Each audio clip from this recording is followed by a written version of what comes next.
伫这个礼拜3月20号透早6点，伫台南孔庙春季祭典特别盛大展开。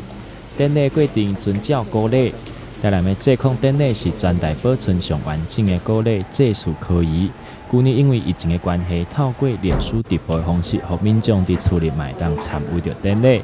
今年都嘛因为过去的修复工程全部完工，准备要为市民朋友带来更完整、更精彩的典礼内容。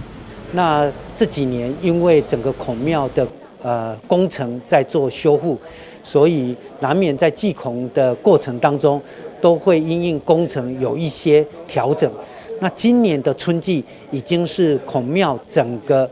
古迹都已经完成修复，所以大家又可以看到最完整的整个祭孔的一个仪礼。那孔庙当中的乙城13音也是保存了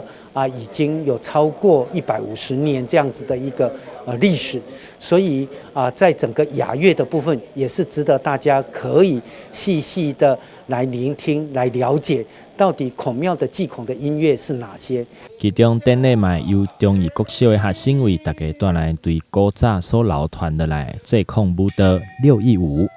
祭孔典礼已经是台南市重要的文化艺文活动，邀请大家会当伫3月20号透早6点，做伙来到台南孔庙来参加隆重的祭孔大典。台南新闻刘品言采访报道。